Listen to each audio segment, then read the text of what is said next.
Alright, welcome everyone to Lucas Weaver's Cod and Callop talk. It's part of the Let's Go Fishing competition. If you're not signed up, get involved. We're just about to kick off round 5. So yeah, jump on that. We're going to get some blue tags out there, and there will be some Murray Cod and stuff in some of the reservoirs for $10,000. So yeah, without further ado, Lucas Weaver. No worries. Guys, thanks for coming. A few familiar faces, a few I know, a lot I don't. So once again, thanks for coming. I'll just jump straight in. So just a bit about myself. I've been fishing the river for 30 years, so I know a little bit about it. I've been fishing the reservoirs. I caught my first callop in 1994 on a school holidays up at the Murray River with my dad, and my first Murray Cod in 2005. I'm a founding member of the Lower Murray Law Fishing Club, a freshwater director for RecFish SA. I write the river column for Fishing SA, and when it first started, Wild Coast. I've been doing that for 20 years as well. And that's allowed me to be looked after by Glenn from Bassman Spinnerbaits. So I'm pretty honoured to be that. So I know a little bit about my river stuff. So what I'll start off with, today will be a chat about the bare basics and advanced stuff. So there's probably stuff you'd know and stuff you don't know. So I'll just roll through it as I go. So I'll start off with golden perch. Many different names. You've got callop, yellow belly, yellows, goldens, GPs. The scientific name is Macquaria ambigua. Here in SA they're called callop, even though the guys over in Victoria hate that name. Doesn't matter, we're South Aussie, so it's callop to us. They do grow to a maximum of 75 centimetres, and 23 kilos I think was the official weight of that one. But commonly here in SA, they're about 40 to 45 centimetres and 1 to 2 kilos. The biggest one I know of measured out of the river was caught by myself, and that was 64 centimetres. If you crack a 60 in SA, it's a really, really good fish. 50 centimetre fish are becoming really, really common these days after the last flood. So it's a good time to get out there. Larger, heavier fish now though are starting to come from the reservoirs since they've stocked them, and it's just due to there seems to be a lot more food for them to eat in the reservoirs, and they're not swimming around travelling doing the migration runs like they do in the river, so they stack on the weight and they keep it on. They do range in colour from pale silver to deep yellow gold to almost black and bronze, depending on the waterway, but I have caught them out of the same school in all those variations of colour. So it might be a genetics thing. I thought it was something where you got the black ones out of weed, you got, you know, white ones out of the pale river, you got deep yellow ones out of clear water. It's not the case. I've caught them out of milk water in the Murray, and they've been all different colours. The one thing you need to be aware of, and you'll see it on here, is that is razor sharp. That gill cover will cut you. If you want to have a look later, I've got permanent scars on my thumb where I've been done over the years. As soon as that touches you, it will cut your hand open. So it's one thing to be aware of when chasing callop. So on to Murray Cod, known as cod, goodoo, greenfish, pondy, old man river, but the scientific name is, I always have trouble with this one, Macala Lochella Peely, I believe is how you pronounce it. It's the apex predator of the Murray-Darling Basin. Anything that goes in the water that could fit in its mouth, it will eat. So if you've got a little chihuahua this big, don't let it near the water, because chances are it can get eaten. I've seen fish take full-size wood ducks off the top while fishing up at Swan Reach, so they're not afraid to have a go at a big target. I've had friends pull water hens and 7-kilo carp and stuff out of their throats when they've caught them on lures, so they will eat anything if it can fit in their mouth. So think of that little chihuahua. Typically you have a white belly with a yellowish green to green mottling on the backs and sides. These fish do change their colours when the water changes. So if you've got pale water, they will be a pale white fish. As soon as the water starts changing, you'll get the really dark mottling yellow tinges, reddish on the fins. So the ones which are coming out the reservoirs at the moment have that colouring due to the clear water. Australia's largest fish with a record of 1.8 metres with the 113 kilos on record. Biggest fish I've heard of in SA court was 168 centimetres. Wasn't weighed, but I'd probably put that fish at 100 kilo. As I said, largest fish to be found in the river, but the fish in the reservoirs are getting close. There are meteries in the reservoir now, so I think it's been 10 years since the first ones got stocked, and they'd be kicking that metre mark even bigger.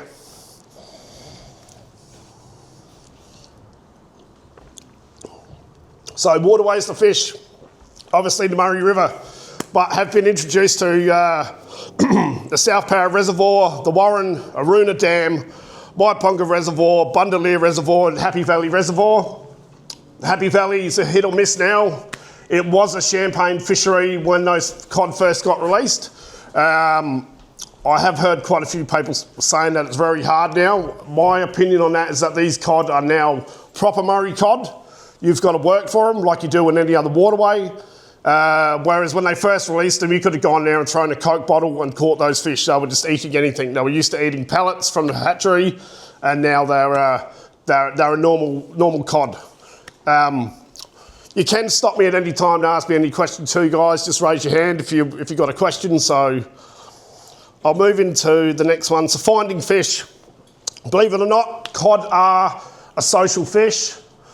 In the last few years, with the live technology coming out, we have been able to watch them sit on snags 10 metres at a time. They do not attack each other. They actually move as a school, as a family. It's been quite intriguing to see, and it's thrown that old adage out the window where one snag, one fish, they attack each other, they don't like each other. These fish are social animals, and they do travel up and down the river in shoals and schools, as do the Callop, which do it a lot more. Callop do school up in massive schools. Me and my lad Ashton sat in a school last year which would have had 1,000 Callop on it. Just recently, you might have seen on Facebook, there's a gentleman, Shane McGrath, putting up some videos, sitting on schools of 100, and it's unbelievable to see. And up until 3 years ago, you would have thought it would have been an unbelievable thing to happen. There's that many fish in the river now, just showing how good and it's thriving. Both fish are very structure orientated. So that Murray cod there, he was 1.20 metre. The depth of that water was 4 metres. That's how I know he was 1.20 metre. I didn't catch him. Always sitting on structure. That one was up ready to feed. Didn't eat my lure. I didn't catch him. But if you get a sounder and you see a fish and that's sitting like that, that's feeding mode, facing the current. Callop are the same. When I get further into the talk later on, I've got a few more slides showing how fish do sit on snags. They follow the food source and they hunt in all water depths. Now, that one there is important to remember, because a lot of people think you need everything on the bottom, lure on the bottom, bait on the bottom. You're doing yourself out of catching fish. They hunt from the top to the bottom, both Callop and cod. So if you're not getting a bite on the bottom and you're using bait, just get a float and start trotting your bait up to the surface, or change different lures, different depths, different techniques to try and cover the water column, because they do feed on all depths of the water. Hang on, I'm just going to go back. Sorry, guys. So I'll move into structure because they are so structure orientated. You've got your 4 main structures that you'll find in the water. So you've got rock, timber, reeds and weed and man-made. Rock's the obvious one. You go anywhere, you can see rock. Timber, it's going to be gum trees. Can be anything. If you're fishing a farm dam and the farmer's thrown in some old apricot trees, 100% there'll be fish around it.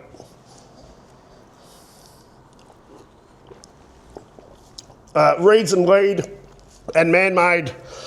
I will go into this a little bit in depth over the next few slides. But if you do want to catch these fish, remember structure, structure, structure. Right. If you've got structure in the water, fish it and you will catch a fish.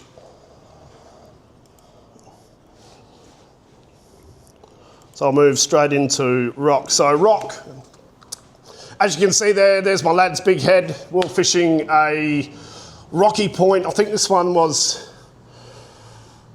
Ramco, I think.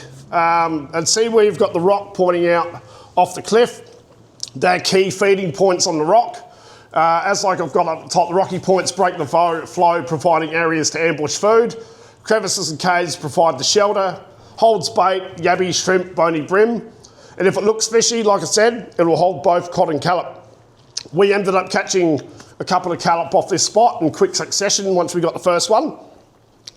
Those points do break that current. In the river, it's pretty obvious, current's flowing one way downstream. You will get current in a reservoir caused by the wind. So if you've got wind, you can see the water moving, fish those rocky points behind, because they will stack up behind that ready to feed, but they'll also stack up in front of those rocky points, being the first to get in on the feed as it's being pushed to you by that current or the wind current. Timber's the next one. Like I said, gum trees, willows, black box, farmer's almond trees, he's thrown in the water, anything timber will work. If you look closely on that one's another $1.20 m sitting there, tucked in. That's how they'll sit. Current's flowing that way.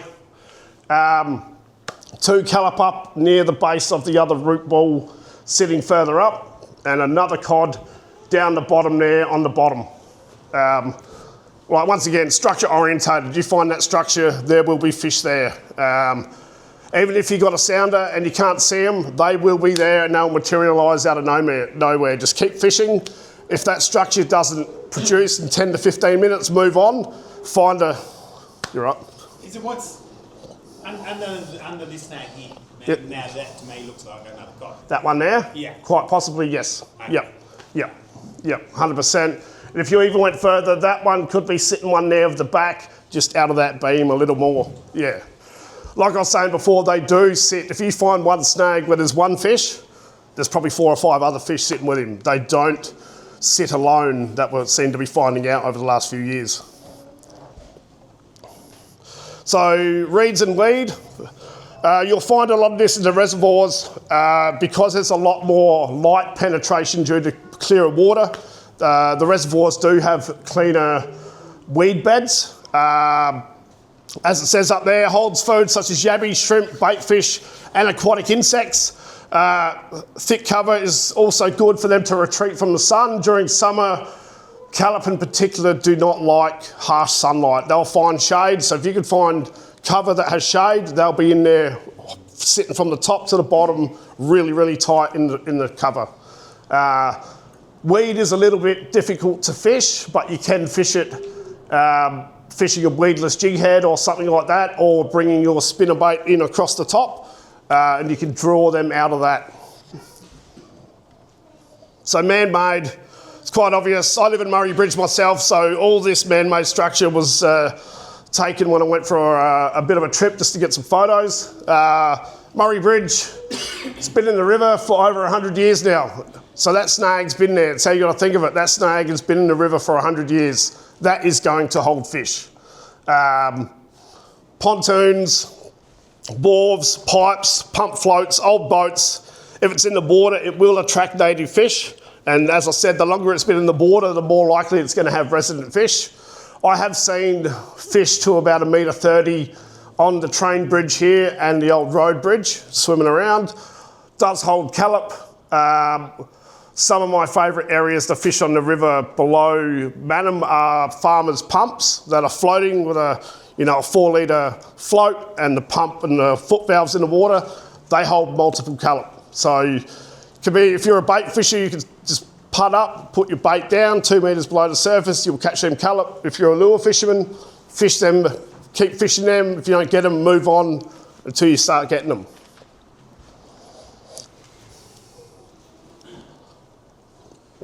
So with the man-made structures, is there a chance that they get smashed and the fish move on and different fish move in? yes, yep, 100%. I tried to upload a video last night where I'd caught a fish off one, and straight away fish moved in behind it. I couldn't get it to upload on the laptop, so which is a bummer, but yeah. Even if you hit that thing and the fish do move off, if you come back 20 minutes later, other fish will be in there ready to go. Yeah. So Baits and rigs, I don't fish baits that often. Not saying they don't work, 100% they do.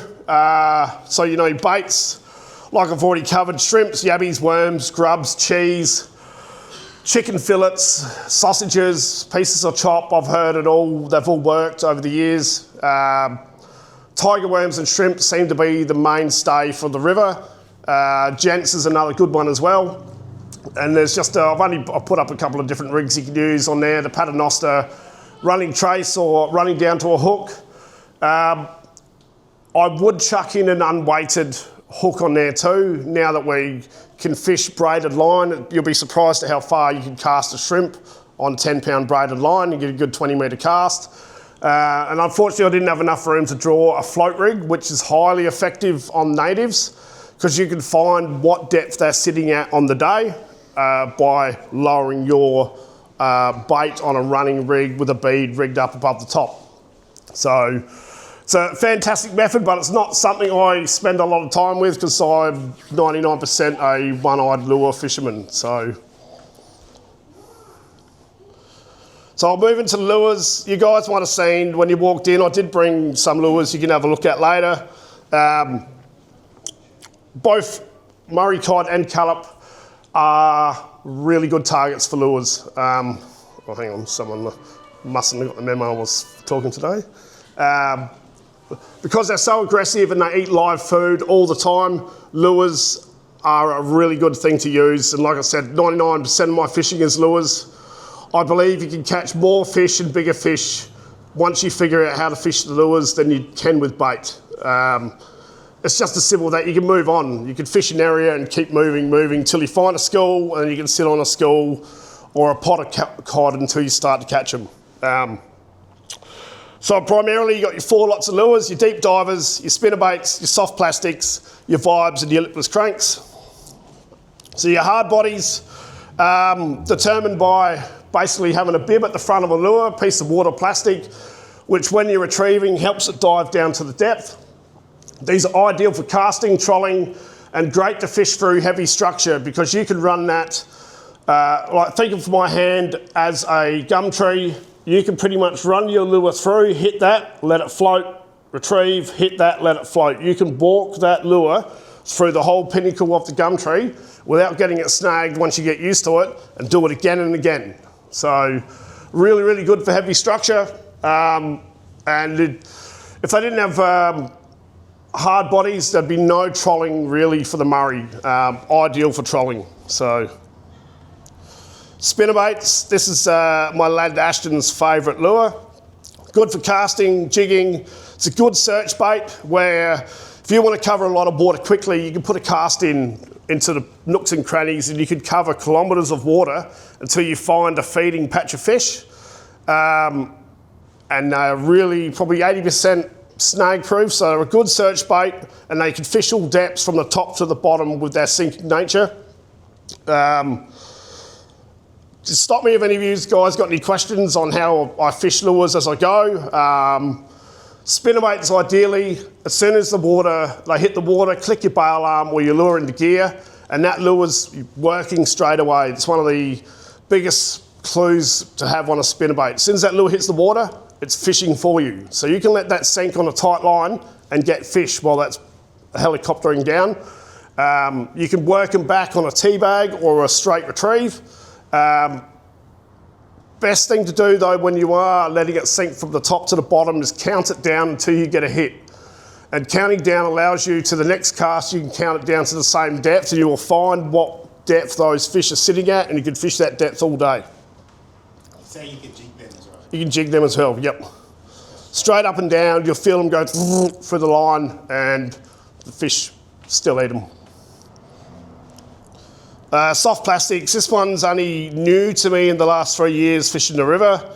I didn't fish them for years and I'm glad I didn't because I was able to master the other styles, but now it's one of my go-tos. It's so much fun. You can jig them, you can cast them. They're a great finesse presentation where all your noisy lures, if you don't get a hit on them, fish a plastic and 9 times out of 10, you'll get them fish to fire up. They hit them on the drop, they hit them on the jig. They are now in my top arsenal of lures to fish in the river and in the reservoirs. I know when the guys, I know when the guys were putting in the Let's Go Fishing tags in the Maiponga reservoir earlier last year, they were nailing Callop on soft plastics. Wouldn't touch anything else, but Asher and Levi were banging 20 fish a session, just fishing 100mm paddle tail soft plastic, hitting them on the drop as they sank, and it was just as easy as casting out. Yep, got one, reel it in. Watching the line for that twing, so if any of you guys have ever fished for brim for soft plastics, same thing with Callop. If you can do that, you can catch Callop. So. What jig head weight are you running? For Callop? Yeah. 1/4 or 3/8 and 1/4. But then it does determine on the size of the plastic that I'm using, but that's about the, yeah. What style of soft plastic? Your grubs, your curling technique? I've got them over there. I bought these 100mm paddle tail. It's like a paddle tail shad, and I haven't found anything that beats them yet. I mean, I've caught them on grubs. I've caught them on all sorts, but these guys, it just seems to be that paddle tail throb going down. You can see it in your rod tip and on your line going like ticking, and a lot of the time you're getting hit on the drop on them plastics, even when it's vertically. Those paddle tails seem to be the one. If it's got action, they'll work. Yep. So lipless cranks and vibes have been the craze over the last few years, particularly in the Lower Murray. Guys have dominated, and it's opened a lot of the old guys that would fish spinnerbaits and divers' eyes, and they're now starting to convert. Sorry, just with stuff like this, do you use like a certain colour or anything, or like scent or? At the moment, I'm caught on oranges and chart and green, but we've fished side by side with a mate where he's been fishing clears and clear golds, and there's been no determination of different colour, but scent, 100%. I've been using shrimp scent and sardine scent, even been soaking the plastics in tuna oil overnight. That scent does seem to put them on. You could fish all day, put scents on, and then the first 2 casts with scent, you get a bite. Yeah. So I know the first time me and my lad fished them 2 years ago, you could see, because we're watching it on our live, you could see that the fish reacted. As soon as that scent was in the water, they just started gathering around, and the way they reacted on the sounder, they pepped up, and I think we got 7 or 8 in 20 minutes just dropping plastic straight on top of them. So, yeah.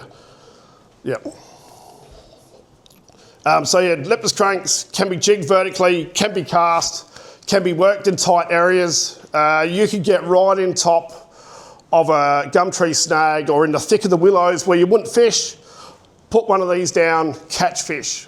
You will get snagged, but you will catch fish. Seeing that they're only small, and this is on days when the fish are hard and they are tight, get those down. And I see Toddy looking at me, it's like he's giving up my tricks here. Toddy has dominated us this year in the Lower Murray, doing that technique, getting in tight, every 3rd or 4th cast, putting the tackle back down. But, I mean, what did you get the last comp? 22 fish? It's 20 the first day, 17 the second. There you go. The numbers spoke for itself. And then the guys that got second were fishing standard cranks. I think they only got 10 and 11 over the 2-day comp. So, yeah. So I'll move into lure techniques. 3 main techniques: jigging, casting, trolling. So there's a snag sitting in 7 metres of water. There are a couple of Callop on that snag. Ideal for jigging. This piece of timber is at Murray Bridge. It's where back in 2010 the riverbank slid in when the drought hit. You can find them because it's about 5 or 6 metres of snag hanging out the top of the river. You couldn't really fish this any other way, maybe with spinnerbaits, but getting right in on the top, you can jig. And it's just a great photo to give you an idea of where to fish and jig for. So for jigging, you got your vibes, your lipless and your plastics. Noise or no noise, use your sounder and keep moving. So even if you don't have live, if you've got a static sounder or a standard 2D, you can still find fish, find this timber. My advice would be to motor past a few times so you get a good picture, locate where those fish are sitting, and then fish those depths as you go through. If you haven't got a fish within 10 minutes, move to the next one, because you will find some fish that you might find a snag stacked with fish, but they don't want to bite. You move 200 metres down the river, and then you'll find a school which is going to go all day. It's a bit of a bizarre thing in the river. Some things we haven't been able to put our finger on why they bite, but yeah, if you keep moving, you will find fish and bang them on the jig. So casting, this comes down to area selection a lot. As you can see, I've got a mate there. This is snag up at Cadell. Everyone knows Cadell. If you've fished the river, more than likely you've probably fished this snag and cast at this snag too.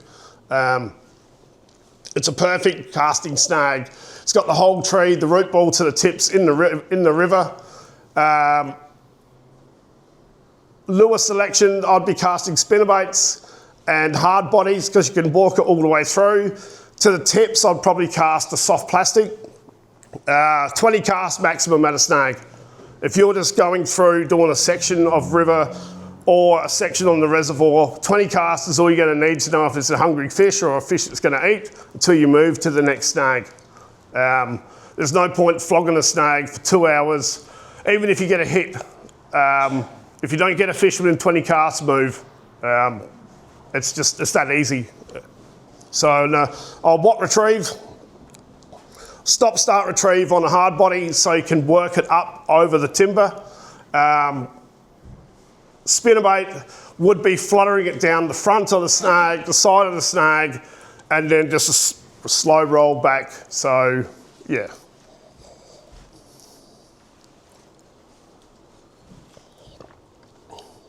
So trolling. A lot of guys think there's no skills in trolling. That's a yes and a no from me. Anyone can put a lure on the back of the boat and troll. It's when it comes down to being able to work it over the rock and timber is where the skill comes in, and it does come over time. So when you do feel your tension coming on the line, you drop your rod tip back, the lure floats up.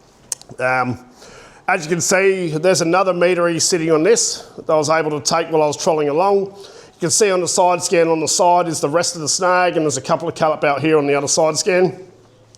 Didn't get this fish either. It was frustrating. So picking a trolling run, if you can find rock, timber, weed, clay banks, and all three in one, that is the perfect trolling run to fish. There's definitely going to be fish. There's definitely going to be food. But even if you only have one where it's timber on the bottom or rock, perfect spot to troll. Not saying you won't catch fish in bare bottom. I've caught them trolling bare bottom. But if you can put structure together with food, troll that all day, minimum of 10 runs. So 5 runs up, 5 runs back before deciding to move on. In saying that, that's only because your first run, they might not be hungry and they'll hear that lure come past and they'll come out for a look. Second run, you might get hit. Third run, you might get a fish. Fourth run, you might get his mate. Fifth run, you might get his mate. And the next few, adjust to see if you can get any others before you move. So when you mean run, is that then by cliff face? Yeah, yep. So generally, pick a section that you can work that's about 200 metres. So you can spend an hour there before moving on. If you pick an area that's 5 kilometres, you're only going to do that in one day. So break an area down into 200 metres.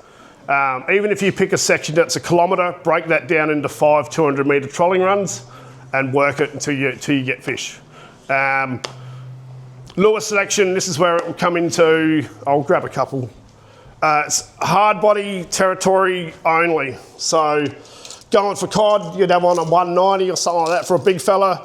You'll be surprised at how many 30 centimetre callop eat that. But just like I was saying, that'll come down, that'll hit your timber, you let your line go back, it floats up and it keeps going. So trolling's 100% hard body bib lures.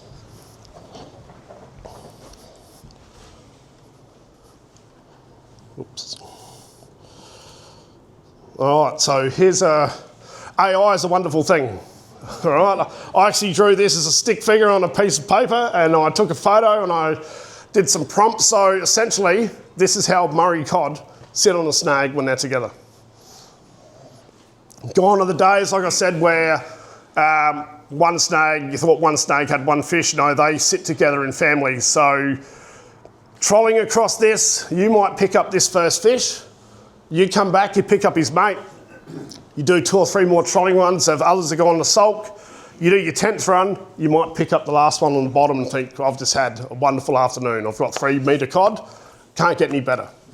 So when I catch a fish, I'm not thinking about the other fish. Have I spoiled that snag or not? No, not at all. They will sit there and they'll be like, oh, where's old mate gone? And then you'll let him go, and then you come back past 10 minutes later and you'll get his mate.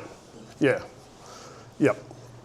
So even if you run into the snags, you won't spook these fish. Old timers used to ram snags with their boats to get them to eat when they were fishing baits, and it does work. You'll be surprised. So if this was callop on a snag, there'd be a lot more callop. So wherever every cod is on there, add 3 or 4 callop, and that's about what you'd be looking at callop, what's sitting on that snag.